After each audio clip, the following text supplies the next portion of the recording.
This is MIT Technology Review.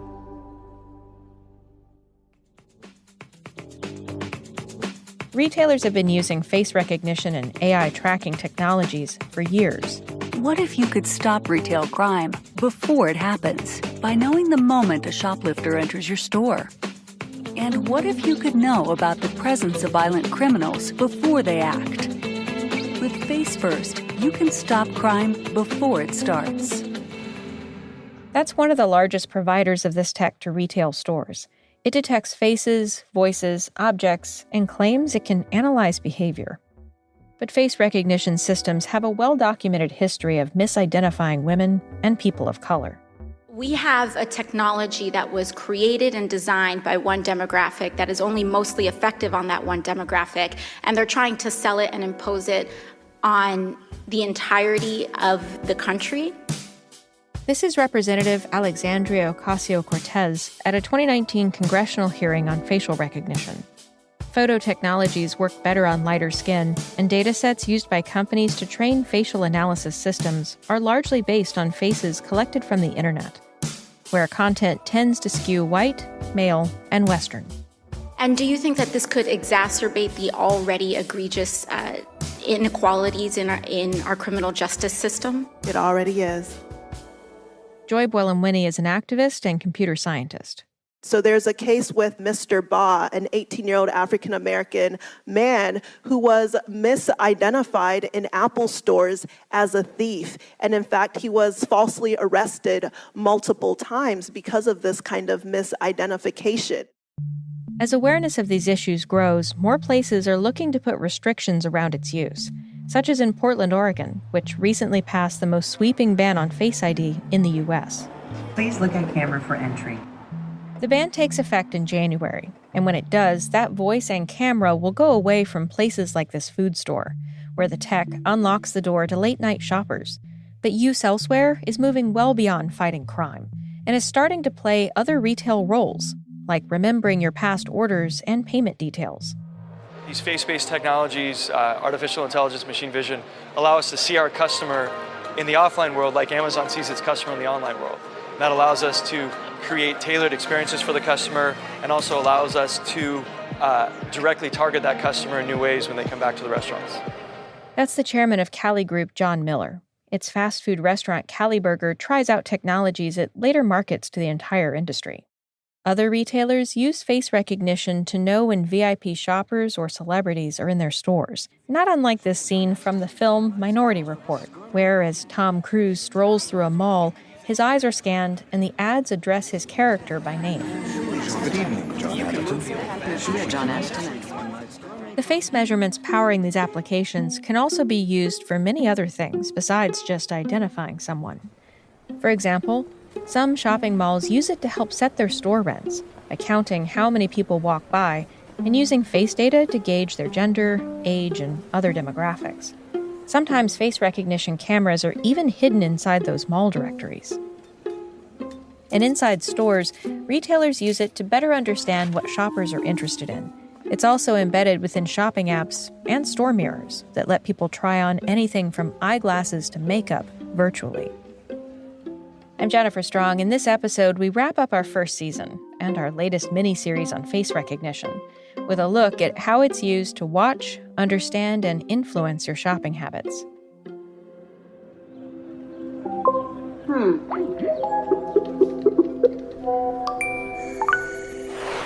Let's go. In Machines We Trust. I'm listening. A podcast about the automation of everything. You have reached your destination.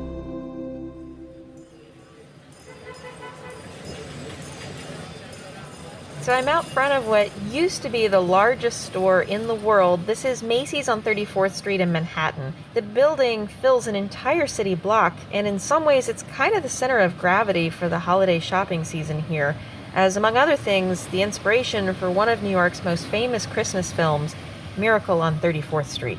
But the company may also have a history of using face recognition, and a lawsuit was filed about that in Illinois, which has a biometric privacy law requiring companies get permission before using it on customers. That suit alleges Macy's is a client of Clearview AI, which we've had the founder on the show, that's Tate, and his product works by matching images, in this case of shoppers or shoplifters, against a database of perhaps billions of photos taken from social media, posted by people who haven't changed their settings to make the photos private just to their friends. Now, New York City's council members just passed a biometrics measure here that, if signed by the mayor, will make retailers also tell shoppers that face recognition is being used and perhaps also what's happening with that data. But, it's too soon to say what that might look like. I mean, does walking as part of a big crowd of shoppers past a wall plaque that says face recognition is present, does that equal being informed, let alone giving consent? But I'm going to go inside with my producer, Anthony Green, and we're going to see if we can find some totally different applications of face mapping to show you. Several of these beauty counters have iPads that double as mirrors with augmented reality. We tried out 3 of them. Just one, though, asked for consent to analyze our faces. 2 of the systems saw us just fine through our masks. The other didn't recognize our faces at all. I walked up to a mirror and it says my lighting is okay. Come closer until your face fills the circle. Apparently I have dark circles, uneven texture, irritation, and redness and eye lines. At least we're on the left side? I don't know. Whoa. Hey, Anthony, you should see this. I wasn't sure it was doing anything, and now look in the mirror. Wow. Right? Wow. I don't really have words for describing this, but it is so funny seeing myself this made up. Just kind of like glammed up. Yeah, I'm like super glammed up, and literally all I was doing was looking in this mirror, and then I looked down at an iPad, and holy wow. This is working with your mask on. This is with my mask on, and if I pull my mask down, I'm made up everywhere. Oh, yeah. Like, glossed and all. Oh, look at you. Wow. And, okay, so Anthony just took a step over towards me, and now he's made up to the nines. Okay. These experiences are among the many, many ways that face mapping can be applied. But because they're so controversial, most brands simply don't want to talk about it. And mostly, they don't have to. There's no national requirement that companies disclose the way they gather or use our biometric data, even though we can imagine a not-so-distant future when that data becomes more important than any document we have. This personal data is likely to replace all of them, proving who we are and what we own. Most of what we do know about the use of face recognition by retailers started in 2013, when it became public that identity company NEC had about a dozen brands and hotels as clients, and they were using its face-reading technology to identify celebrities and other VIPs as they walk through their doors. The following year, Facebook announced it applied neural networks to Face ID for the first time, making it work significantly better, and retailers, including Walmart, began testing it as a way to identify people caught shoplifting. By 2016, fast food companies were experimenting with other use cases. One partnership between KFC and the Chinese tech giant Baidu recommended menu items to customers based on their age and mood, as deemed by face scanning. These days, it's also possible to pay with your face, though so far, these applications haven't really caught on. And so, wherever you shop, it's reasonable to assume you might encounter some aspect of this technology, and it could be combined with any number of other trackers. But it's equally true that much of the tracking that's done in retail stores using computer vision involves no facial recognition at all. If you build a website today, there are a lot of tools available that you can use to give you data like how many people visited your website, who they were, how they navigated your website, and so on. And if you're an e-commerce site, the eventual purchase activity as well. And you can use all this data to understand visitor behavior and optimize your site. We do the exact same thing, but for physical spaces. My name is Arun Nair. I'm the CTO and co-founder of RetailNext. Their tracking software is deployed in offices, museums, even bowling alleys, but their primary market is retail. Ceiling cameras equipped with computer vision track customers as they journey through the store. It can guess basic demographic information like gender, who's an employee, based on whether they go behind the register, even interactions between employees and customers. We even have a prediction algorithm that will tell you, based on historical information, when your store is going to be busy later in the day, later in the week, and which is extremely helpful for staffing. So making sure that when you do expect a peak, that there are people there to assist shoppers and they're not standing in queue and so on, as well as you're not overstaffed and no one needs to be there. He says the company is capable of determining what you're looking at, but it doesn't track eye gaze, expressions, or faces, and they don't individually identify anyone. We do not know who they are as individuals, and we specifically try not to as well. And in actually a lot of cases, once we get that information, we throw away the video or we blur the video. When it comes to privacy, he believes systems using face recognition for identity should be opt-in. Consent is not just about like, oh, I put my data out there so you can do what you want. I think consent is also about, we want you to do this so that we can do this in return for you. Are you okay with that? But he admits that's easier said than done. It's not easy to opt out of those things. And even if you opt out, the challenge is that, let's say you say that, hey, I want to opt out of my face. As a technology company, I still have to store a digitized version of your face to make sure I don't track you again in the future. Because next time I see your face, I need something to map against to say that, oh, I should be dropping this person's face. But then again, in a weird way, I'm now storing a digitized version of your face, which again is not really your face, but it is a representation of it. And these challenges aren't going away. Most tracking technologies aren't regulated, and we simply don't know how often things like face data gets captured. What is clear, the retail industry is shifting to a world that's centered around real-time analysis of customer experiences. I think we're going to see more and more of that moving forward, where there's fewer purchases actually happening in these locations, but that's kind of how you're learning about the brand, almost like advertising, as well as kind of building a brand loyalty. Tracking customers and their interaction with the store doesn't just help retailers know what's selling, it also gives them insight on what customers want. You introduce a new product and you want to make sure that people are seeing that product. Our algorithms will tell you if people are actually going to that area of the store and interacting with the product and actually making a purchase afterwards. I think that it's a combination of AI with physical objects that creates really an exciting moment in time. Like, you could never really try a trend and then actually dispense it. That wasn't possible ever. But now, because of AI, we are able to really go through trends really quickly. We're able to curate trends. We're able to give people what they desire. My name is Guive Balooch, and I run the Global Technology Incubator at L'Oreal. I've been at the company for 15 years, and my job is to find the intersection between beauty and technology. L'Oreal is the world's largest cosmetics company, with Estée Lauder, Maybelline, Garnier, and countless other consumer brands under its corporate umbrella. We started about 8 years ago with an augmented reality app called Makeup Genius. That was the world's first virtual try-on.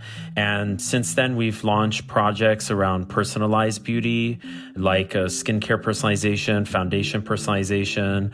We've launched a UV sensor at the Apple Store. That's a wearable that has no battery and can measure your UV exposure. And now we're moving more and more towards mass personalization and finding ways to combine technologies like AR and AI to create new physical objects that can be magical for beauty consumers and hopefully delight our users. And this is harder than it might sound. Designing experiences that let customers try on makeup and augmented reality presents huge technical challenges for face detection. You need to detect where the eye is and where the eyebrow is, and it has to be at a level of accuracy that when the product's on there, it doesn't look like it's not exactly on your lip. And it's funny because I come from an academic background with a PhD, so I didn't realize how complicated that specific part of this technology is. I thought, oh, it's okay. We'll just get the software. It'll be easy. We'll just make it work. But it turns out, no, it's really complicated because people's lips can vary in shape. The color between your skin tone and your lip can also be very different. And so you need to have an algorithm that can detect it and make sure it works on people from very light to very dark skin. And he says one of the largest impacts of AI in the beauty market could be more inclusivity, something the industry has long struggled with. I'm under this, strong belief that inclusivity is the future of beauty. And inclusivity means that every human being has the right to have a product that is what they need for themselves and to showcase to the world how they want to be showcased. And I think that only through things like AI and tech will we be able to reach that level of personal relationship with people's desires for their beauty habits. Those habits are shaped around our skin, and skin tone has historically been one of the hardest technical and cultural challenges. We launched this project called Le Temps Particulier, which is this foundation blender. And when I first started this project, I thought it was going to be very simple because when I went to Home Depot, I'm not really a handyman, but I went with my dad a lot to Home Depot, and he would buy paint. He would match the paint and they would just make the paint right there. And I said, okay, it's that easy. So when we first started the project, we realized, okay, you just take a skin tone from a piece of, a paper, and you can just match the foundation. And I realized later that our skin is not like a wall. It's biological tissue that changes depending on what kind of skin tone you have. In short, the algorithm didn't work. And so we had to stop and spend another 6 months to improve it. First, we did that with a little device that kind of measures your skin tone using a physical object, because your skin tone is hard to measure if you don't actually touch the skin, because the light can change the color of your skin. And so depending on if you're outside or if you're inside, you could have a big difference in the measurement. But not anymore, thanks to AI. I think more and more with AI, we're going to be able to get accurate measurements. We have to test them and make sure that they work as well as objects. But once we get to a point when we think we're getting close to that, then you can solve some really, really big challenges. And in foundation, 50% of women can't find the right shade of foundation. And there's no way that the number of products on the shelf will ever solve that, because you will always have more skin tones in the world than products you can put on the shelf. And the future could open up a whole new class of personalized beauty tools. We can make objects that are, not huge, handheld, and can do incredible things. Like in the future, you could imagine that you can dispense eyeshadow on your eyelid automatically just through detecting the face and being able to have an object that could dispense it. To build that future, L'Oreal acquired a company called Modiface, which makes augmented reality beauty tools for more than 70 of the world's top beauty brands. One big step that happened a few years ago was going from photos to a live video simulation.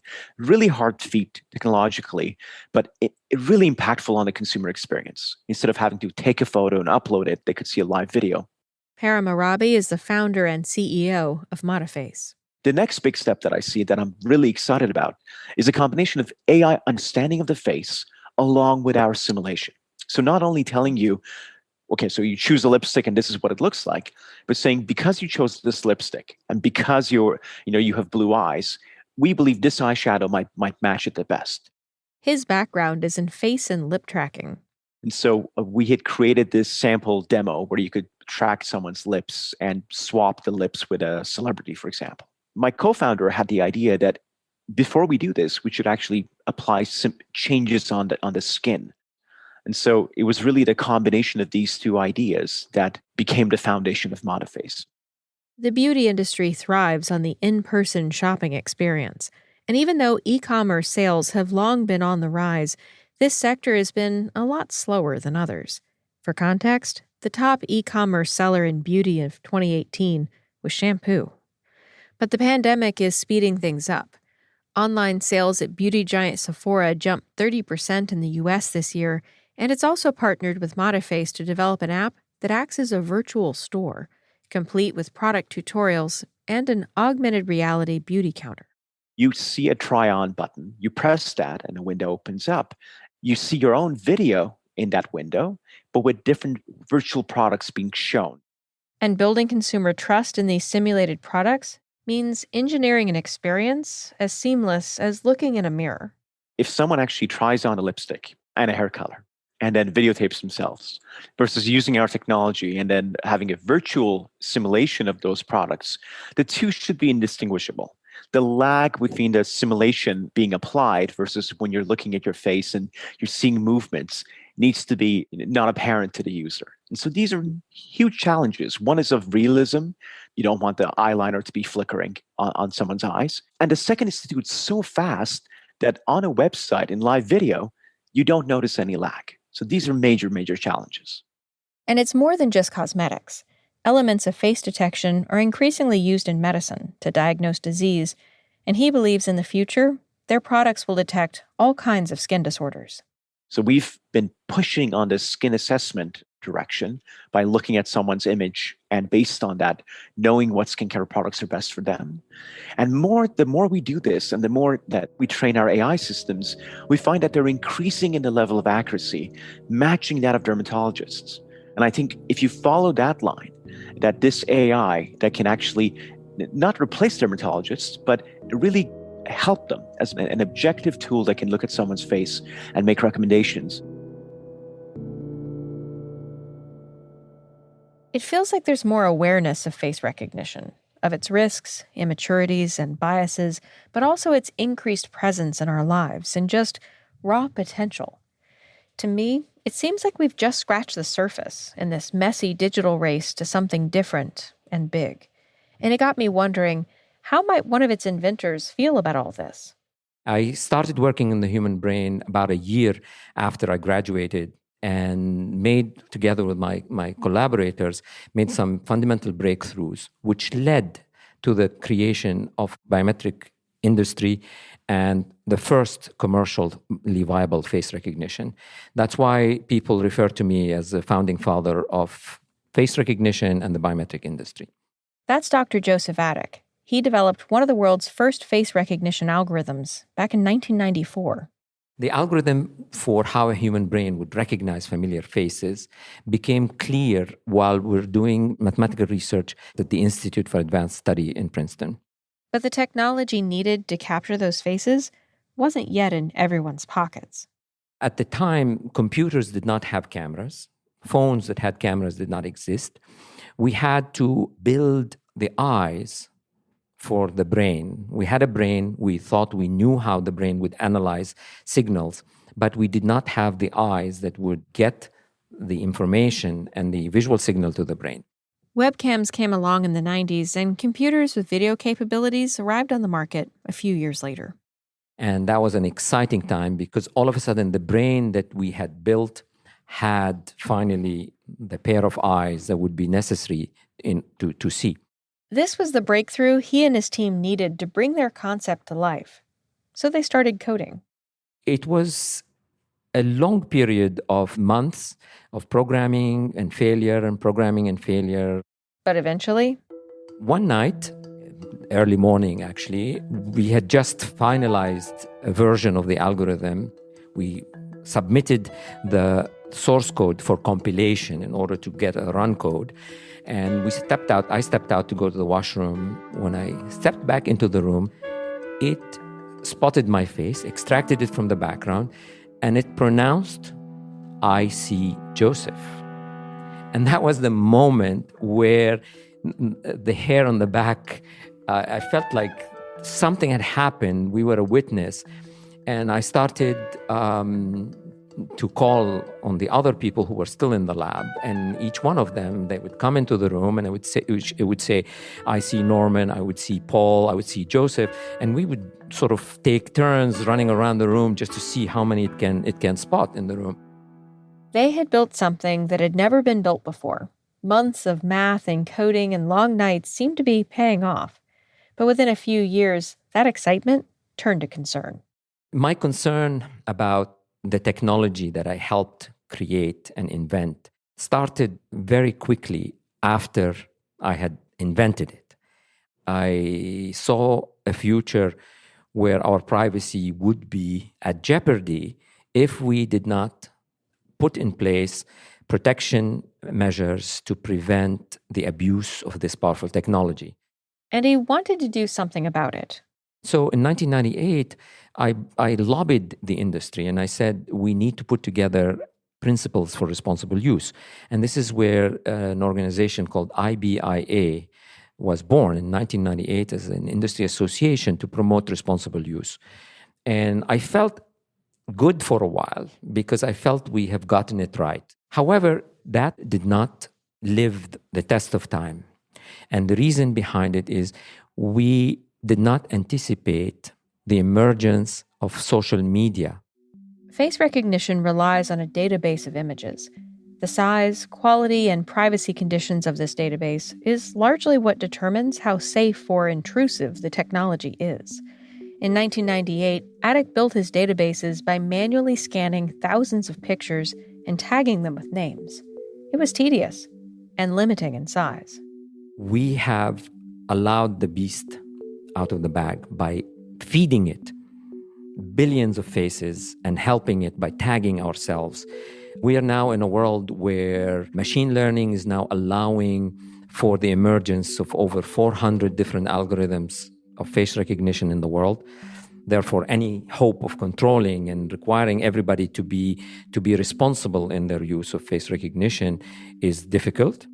And this is made worse by scraping, where a database is created by scanning the entire internet for public photos. And so I began to panic in 2011, and I wrote an op-ed article saying it is time to press the panic button because the world is heading in the direction where face recognition is going to be omnipresent. Faces are going to be everywhere, available in databases. Computing power is becoming very, very massive to the point that we could potentially recognize billions of people. And at the time, people said I was an alarmist, but they're realizing that it's exactly what's happening today. So in a way, he's kind of lobbying against his own invention, even though he still uses biometrics to help build things he believes might benefit the greater good, like digital ID for people in developing nations. The chilling effect is something that is unforgivable. If I cannot go outside in the street because I believe somebody using an iPhone could take a picture of me and connect me to my online profile, this online and offline connection is a dangerous thing, and it's happening right now. And he thinks we urgently need some legal ground rules. And so it's no longer a technological issue. We cannot contain this powerful technology through technology. There has to be some sort of legal frameworks.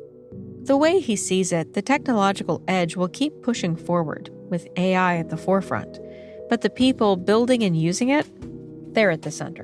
I believe there has to be some harmony between what technology can do for us, it helps us live with dignity and have easier lives and connect with the people we love, but at the same time, it has to be within what our morals and our expectations as human beings allow it to be. In other words, once again, it seems up to us. This episode was reported and produced by me, Anthony Green, Emma Cillekens, Tate Ryan-Mosley, and Karen Howe. We're edited by Michael Reilly and Gideon Lichfield. Thanks to Kate K with the Band and PDX podcast. That's it for Season 1. Thanks so much for choosing to spend your time with us. We'll meet you back here in the new year. Until then, happy holidays, and thanks for listening. I'm Jennifer Strong. This is MIT Technology Review.